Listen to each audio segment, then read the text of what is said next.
Aston Martin has been the surprise of the season.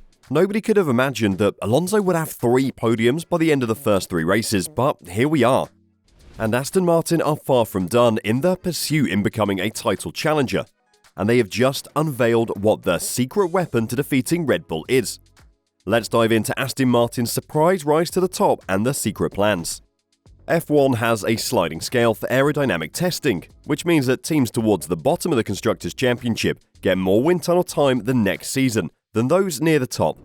With Aston Martin finishing 7th in the 2022 season, the team had a larger wind tunnel allocation than Red Bull, who won both championships the previous year.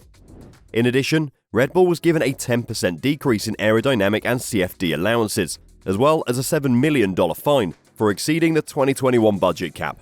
And team boss Christian Horner admits that this could make it difficult for the Milton Keynes-based team to maintain their edge beyond 2023.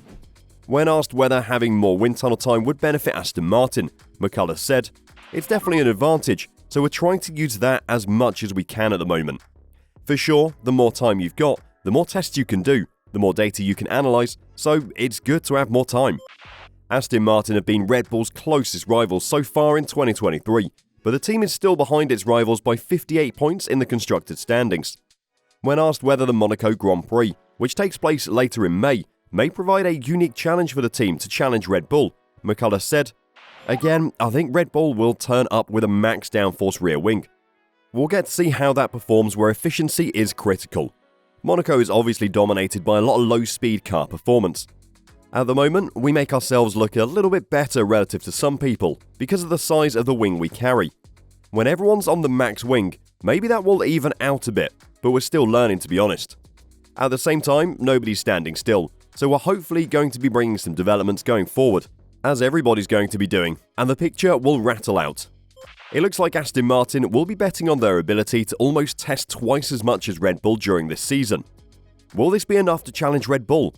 But how have they even ended up in this surprising second place in the Constructors' Championship?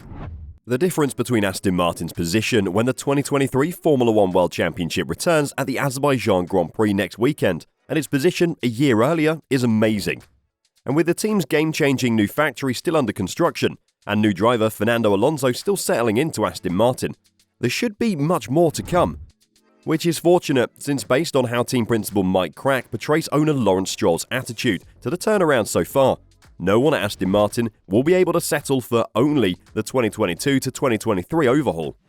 Being ahead of schedule today is fantastic, but it must be seen as simply the beginning, not the end of the objective. Lawrence's mission statement is very clear, said Crack. He's not been having any delay in telling us, when are we going to win the next one? Obviously he's happy that we have made a step, but this is not enough for his ambitions. And the good thing is with Lawrence, you know where you're standing. He wants more and we will have to deliver more. There was an element of that when Crack joked about Alonso's triple of podiums from the first 3 races of 2023, saying, "No, we should have won all 3. However, he also said that Aston Martin's podium rate would most likely be lower without Alonso. "It shows what a champion we have there," said Crack. "It's just incredible. His consistency. If you look at all the sessions so far throughout the year, he's always been there. In every session, in every free practice 1, free practice 2, he's always up there and pushes at the maximum all the time." Once Aston Martin began winning points last season, it did so at most following races, although there were a lot of 10th places in there as well. It could only scrape back to 7th place in the championship, losing 6th on count back to Alfa Romeo. Crack believes that the 2022 comeback, which included a significant change in car spec for the Spanish Grand Prix in May, was so extreme that the team conceded it was nearly like returning to an untested launch spec, demonstrating Aston Martin's development potential. That doesn't mean he'll use it as proof that his squad can remain in the hunt this season. In a cost-cap environment, with such intensity of racing, you have to start with a good car, because to play catch-up along the year, and if you're down on points as we have seen last year, it's quite impossible, because there was not much to score. Even if you had the 4th fastest car last year, you were just not scoring enough to make up for any gaps. So we have managed last year to develop the car substantially. Now we start obviously from a higher baseline, so it will not be as easy as it was last year. But we have to make progress to stay where we are, because if you don't do anything, we will go back. So I'm quite confident that we can bring performance upgrades onto the car, but because everything is relative, only time will tell if this is sufficient or not.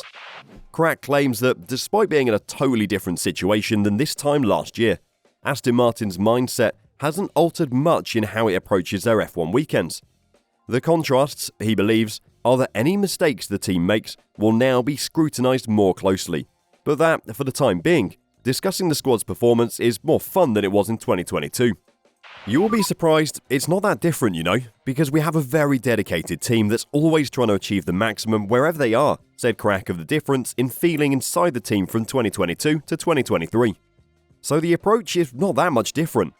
Obviously, you are more exposed. If we make mistakes on pit stops or on strategy, it's maybe spotted more than it would potentially have been before.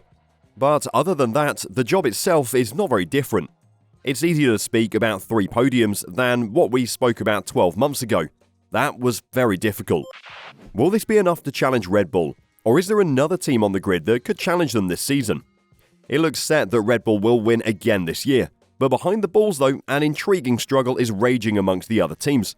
Aston Martin are currently the second best team, with Mercedes and Ferrari behind, with car and reliability issues to solve.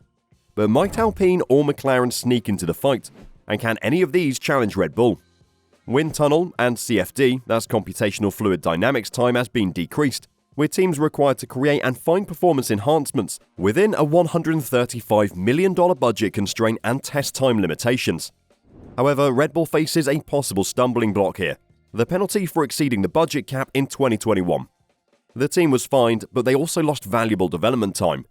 By winning the 2022 Constructors' Championship, the team was also scheduled for the shortest period in 2023, with P1 receiving the lowest allocation on the sliding scale for their title defense. This is why, despite the penalty, the RB19 has had such a fantastic start to the season. The car's debut standard and maybe its first upgrade package were most likely developed before the cost limit penalty was imposed on the team, since the 2022 championships were all but wrapped up by the summer break, enabling Milton Keynes to concentrate on 2023. The penalty will begin to bite this season, possibly affecting the team until the start of 2024. Only time will tell. Aston have made a tremendous leap forward since 2022, the kind that many organisations dream of but few accomplish. The fresh facility in Silverstone is expected to open this summer, with the goal of staying ahead of the competition. The AMR23 is a highly robust car with minimal flaws, in contrast to Mercedes and Ferrari, who are either changing ideas or understanding that their existing one is restricted and has hit its potential ceiling. Both Mercedes and Ferrari will like their chances of passing Aston Martin, with the battle for second perfect for Red Bull, since no obvious rival will emerge from the pack to take the fight to them. The European season is generally marked by the arrival of large upgrading packages all over the field. This will indicate if Aston Martin can grow and sustain their early season form, as well as what condition Mercedes and Ferrari will be in throughout their European trip. But every team's best planned strategies will be derailed by reliability, and none of the top 4 will be bulletproof in 2023.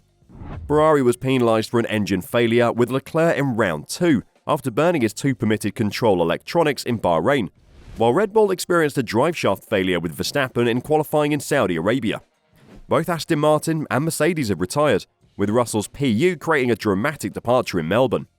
As always, those who can limit failures to a minimal will profit the most, albeit Aston will rely on Mercedes in this regard, since they're supplied with HPP units from Brixworth.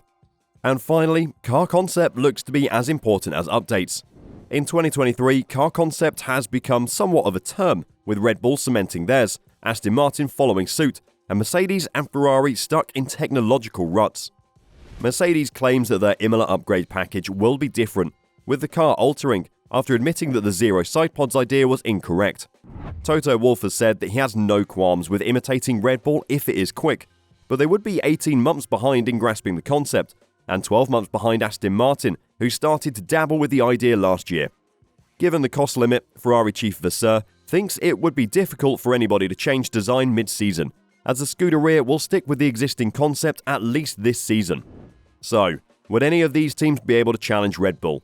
And will Aston's anticipated upgrades during the European season bring them so close to Red Bull that they might challenge them for wins? Let us know your thoughts in the comments down below.